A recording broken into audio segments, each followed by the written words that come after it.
AI দিয়ে YouTube channel বানালে 2026 সালে মনিটাইজেশন হবে কিনা, নতুন আপডেট এবং নতুন রুল কি বলতেছে। আপনি যদি এআই দিয়ে ভিডিও তৈরি করেন, এআই দিয়ে আপনি ভিডিও তৈরি করতেই পারেন, তাহলে সেক্ষেত্রে মনিটাইজেশনের একটা ইস্যু চলে আসবে। পুরো ভিডিওটা দেখলে এআই এর কনসেপ্ট আপনি ক্লিয়ার হতে পারবেন। হ্যাঁ, এআই চ্যানেল মনিটাইজেশন দেয়, তবে এআই চ্যানেলে কিছু গাইডলাইন রয়েছে যেগুলোর ভিতরে আপনি পড়ে গেলে আপনি মনিটাইজেশন পাবেন না। ওই জিনিসটার দিকে খেয়াল রাখলে আপনি 100% এআই কন্টেন্ট দিয়ে মনিটাইজেশন পাবেন। এবার আপনি নিজেকে প্রশ্ন করুন, আপনি যে কন্টেন্টগুলো বানাচ্ছেন সেগুলো এআই দিয়ে বানাচ্ছেন নাকি সম্পূর্ণ এআই দিয়ে বানাচ্ছেন। মানে এআই দিয়ে কন্টেন্ট বানানো আর সম্পূর্ণ এআই দিয়ে কন্টেন্ট বানানোর মধ্যে দুটোর মধ্যে পার্থক্য রয়েছে। ধরুন আপনি একটা কন্টেন্টের স্ক্রিপ্ট লিখলেন এআই থেকে, আপনি একটা কন্টেন্টের গ্রাফিক্স তৈরি করলেন এআই থেকে, আপনি কন্টেন্টার ভিডিও ফুটেজ তৈরি করলেন এআই থেকে, এডিটিং করলেন এআই থেকে, ভয়েসও দিলেন এআই থেকে। এই সম্পূর্ণ জিনিসটা যদি আপনি এআই থেকে করেন তাহলে এই চ্যানেলটা মনিটাইজেশন হবে, 100% হবে। কিন্তু তাহলে কোন চ্যানেলগুলো মনিটাইজেশন হয় না, এর একটা প্রশ্ন থাকতে পারে, ভাই সবাই তো বলতেছে এআই চ্যানেল মনিটাইজ হয় না।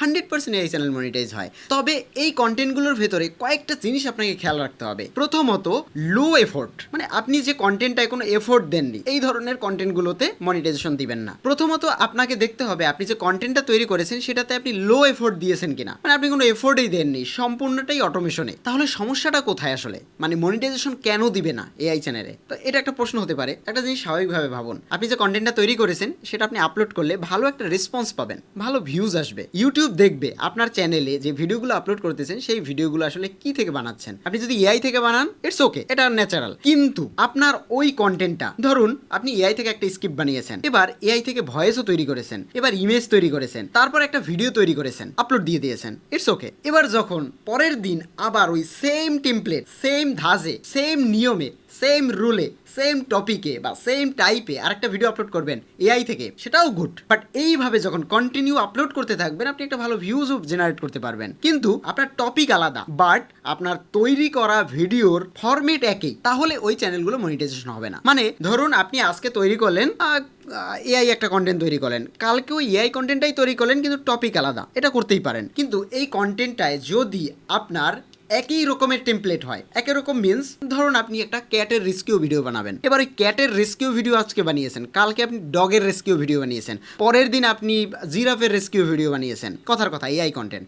সো এই কন্টেন্টগুলো কিন্তু একই টেমপ্লেটে তৈরি। আপনি কি করতেছেন, আপনি ভয়েস ওভার নিচ্ছেন এক জায়গা থেকে, একই ধরনের টেমপ্লেটটা হবে, মানে একই ধরনের কিরকম, মানে কোনো একটা জিনিস প্রাণী রেস্কিউ করতেছেন বা বিপদে পড়েছে, সো ওই যে কন্টেন্টগুলো আপনি তৈরি করতেছেন না, এই কন্টেন্টগুলো একটা দুইটা ঠিক আছে, বাট এটা যখন রেগুলার আপনি একই টেমপ্লেটে, একই লুপে, একই জিনিসে তৈরি করতে যাবেন, এই কন্টেন্টটা যখনই এআই হবে তখন ইউটিউব সাথে সাথে আপনার এই চ্যানেলটা ডিমনিটাইজ করে দেবে। এটা একদিনে করে না। আপনি আজকে একটা এআই কন্টেন্ট আপলোড করেন, ফর এক্সাম্পল আমি যে ভিডিওটা তৈরি করতেছি এটা যদি আমি এখন এআই কন্টেন্ট আপলোড করি কোনো সমস্যা নেই, আমার মনিটাইজেশন কোনো ঝামেলা করবে না। কিন্তু আজ থেকে আমি 1 বছর যদি টানা আমার এই চ্যানেলে এআই কন্টেন্ট আপলোড করি, 3 মাসের মাথায় গিয়ে, 6 মাসের মাথায় গিয়ে আমার চ্যানেল মনিটাইজেশন পার্মানেন্ট ব্যান করে দিবে, এবং এটা থেকে ব্যাক করে আসাটা খুবই খুবই টাফ। এবার আসি একটা ইম্পর্টেন্ট জায়গায়, যারা এআই নিয়ে কন্টেন্ট তৈরি করতেছেন বা এআই নিয়ে কন্টেন্ট আপলোড করতেছেন তারা একটা জিনিস মাথায় খেয়াল রাখবেন, মানে ভালোভাবে খেয়াল রাখবেন, সেটা হচ্ছে আপনার রিসার্চ আছে কিনা, তারপরে আপনার নিজের ওপিনিয়ন আছে কিনা, তারপর আপনার নিজের ন্যারেশন আছে কিনা, তারপরে আপনার নিজের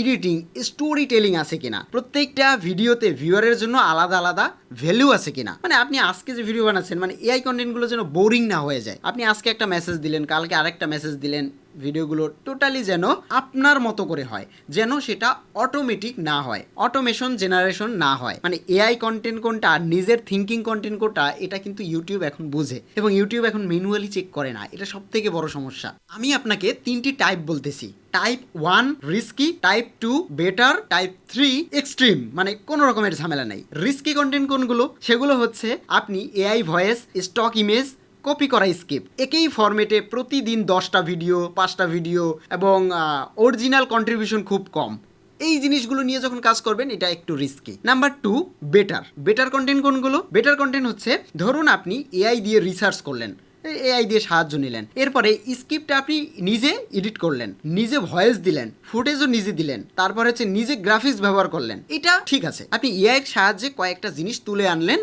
এবং নিজে কি করলেন, আপনি নিজে সেই ভিডিওটা এডিট করলেন, কয়েকটা ফুটেজ নিজের লাগালেন, কয়েকটা এআই ব্যবহার করলেন, স্ক্রিপ্টটা এআই থেকে নিলেন, ভয়েস ওভার নিজে দিলেন, অথবা camera content voice over AI, camera content না ভয়েস ওভার নিজের ফুটেজ এআই, মানে এই যে মিক্সিং, এটাকে ইউটিউব স্বাগতম জানায় এবং এটা কিন্তু আপনার কাজকে আরো দ্রুত করে। ধরুন আমার হাত থেকে একটা প্রাণী বেরিয়ে যাচ্ছে, এটা আমি দেখাচ্ছি, আমি বলতেছি যে আমার হাত থেকে এখন একটা প্রাণী বেরিয়ে যাবে, এবার একটা ছবি তুললাম এই জায়গাটা, এবার এইটাকে আমি VO3 বা যে কোনো জায়গায় দিলাম, এবার হাত থেকে একটা প্রাণী বেরিয়ে গেল, তো এটা কি হলো, আমার কিন্তু একটা রিয়েল ফুটেজ, আর ওই লাস্টের টুকু যেটুকুতে প্রাণী বেরিয়ে গেল হাতের ভেতর থেকে, ওইটা একটা এআই কন্টেন্ট। সো এই এআই কন্টেন্ট এবং আমার নিজের কন্টেন্ট এটা মিক্সড করে যখন আমি একটা স্টোরি বানিয়েছি যে দেখুন আমার হাত থেকে এবার একটা প্রাণী বেরিয়ে যাচ্ছে, অবশ্যই একটা গল্প হতে হবে, তাই না? তো এবার যখন আমি এটা করতে যাব তখন ইউটিউব এটা 100% মনিটাইজেশন দিবে, কোনো ঝামেলা নেই, 100% মনিটাইজ পাবেন, কারণ আপনার নিজের কন্টেন্ট, নিজের স্টোরি সব কিছু নিজের, বাট কয়েকটা জিনিস আপনি এআইকে সাহায্য নিয়েছেন যেটা আপনার নিজের পক্ষে বানানো সম্ভব না। সো এই ধরনের কন্টেন্টগুলো 100% মনিটাইজ দেবে। এরপরে বেটার যে অপশন সেটা হচ্ছে সম্পূর্ণটা নিজের উপর নির্ভর করবে, যেমনটা আমি বানাচ্ছি। আমার ভিডিওর ম্যাক্সিমাম ভিডিওর স্ক্রিপ্ট ChatGPT থেকে নেওয়া, ম্যাক্সিমাম ভিডিওর স্ক্রিপ্ট এআই থেকে নেওয়া, বিভিন্ন ধরনের স্টক ফুটেজ, কয়েকটা বিষয় আমি কিন্তু এআই থেকে নেই বা এআই থেকে বানিয়ে নেই, বা বিভিন্ন জিনিসের জন্য আমি এআইয়ের সাহায্য নেই, এবং আমি কিন্তু নিজে কন্টেন্ট তৈরি করতেছি। আপনারা যেটা এখন দেখতেছেন এই কন্টেন্টটা 100% রিস্ক ফ্রি, এটা বেটার কন্টেন্ট, এবং এই ধরনের কন্টেন্ট ইউটিউব স্বাগতম জানায় যে আমার কাজকে কিন্তু ইউটিউব দ্রুত করে দিয়েছে, কারণ আমি এখন একটা পয়েন্ট নিয়ে ভিডিও বানাবো, সেই পয়েন্টের কয়েকটা ইনফরমেশন আমি কিন্তু সার্চ করতে যাব না, খুঁজতেও যাব না, এআইকে দিব, এআই আমাকে সুন্দরভাবে সেটা বর্ণনা দিয়ে দেবে। সো এই ধরনের কন্টেন্ট কিন্তু মানে এআই সাহায্য নিয়ে বানালে সেটা বেটার, বাট এটা বানাতে পারবেন না, অন্যভাবে বানাবেন। কিন্তু 100% এআই বানাতে গিয়ে আপনি অটোমেশনের দিকে যাবেন না। একই content, loop content, generated content, এগুলোতে কিন্তু ঝামেলা করে। তবে হ্যাঁ, ইউটিউবে যেমন পলিসি আছে তেমনি হ্যাকারদেরও পলিসি আছে, মানে কিছু কিছু কন্টেন্ট, কিছু কিছু সফটওয়্যার আছে যেগুলোতে এমনভাবে অটোমেশন করা হয় যেটা ইউটিউবের বাপও ধরতে পারে না, এরকমও আছে। সো ওই জায়গাটাতে আপনি এই মুহূর্তে যেতে পারতেছেন না, যে কারণে বা সফটওয়্যার প্রাইস বা হতে পারে না যে আমার অটোমেশন সফটওয়্যার কিনতে 2-3 লাখ টাকা লাগবে, সেটা আমি পারতেছি না। সো ওই সব জায়গায় আপনি যেহেতু যেতে পারতেছেন না, সো সেক্ষেত্রে আমরা এটাকে অ্যাভয়েড করবো, এআইটাকে কাজে লাগাবো। আমি 100% এআই থেকে বানালেও স্টোরি টেলিং, এডিটিং এই জিনিসগুলো যেন আমার নিজের হয়, তাহলে ইউটিউব চ্যানেল 100% মনিটাইজেশন দিবে। আমাকে অনেকেই প্রশ্ন করে, ভাই ফেস না দেখিয়ে আমি যদি একটা ভিডিও বানাই সেই ভিডিওটা মনিটাইজেশন দিবে কিনা, মানে ফেসলেস চ্যানেল 100% মনিটাইজেশন দিবে, তবে কয়েকটা জিনিস আপনাকে খেয়াল রাখতে হবে। নাম্বার 1 জেনেরিক, নাম্বার 2 রিপিটিটিভ বা ম্যাস প্রোডাকশন, এই ধরনের কন্টেন্টগুলো যদি হয় তখন সেগুলো ইনঅথেন্টিকের আন্ডারে পড়ে আপনার চ্যানেলগুলো মনিটাইজেশন কিন্তু চলে যাবে। সো সেক্ষেত্রে আপনাকে অবশ্যই রিপিটেটিভ কন্টেন্ট যেন না হয় সেদিকে খেয়াল রাখতে হবে। এখন আপনি আমাকে একটা প্রশ্ন করতে পারেন, ভাই রিপিটেটিভ কন্টেন্ট বলতে কি বোঝায়?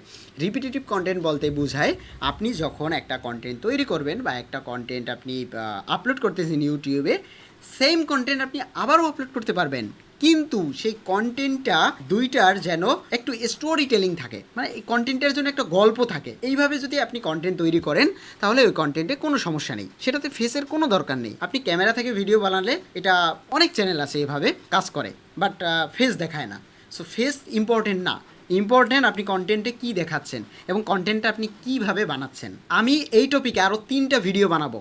Number 1 video, voice over AI দিয়ে বানালে কী ধরনের প্রবলেম হতে পারে, মনিটাইজেশনের ঝামেলা হবে কিনা। নাম্বার 2 ভিডিও ফুটেজ এআই থেকে বানালে কোনো ধরনের ঝামেলা হবে কিনা, বা এআই ফুটেজগুলো আমি কোথা থেকে নিতে পারি বা কিভাবে সহজে বানানো যায়, বা ইউটিউবের পলিসি কী। নাম্বার 3 জেনেরিক বা রিপিটেটিভ বা ম্যাস প্রোডাকশন কন্টেন্ট, এই কন্টেন্টগুলো আসলে কি, এই সম্পর্কে আমি আর 3টা ভিডিও বানাবো পরপর। আশা করি সেই ভিডিওগুলো দেখবেন, একটু হলে উপকৃত হবেন। দেখা হচ্ছে নতুন ভিডিওতে, ততক্ষণ পর্যন্ত ভালো থাকবেন, সাবস্ক্রাইব করে রাখবেন পরবর্তী ভিডিও মিস না করতে।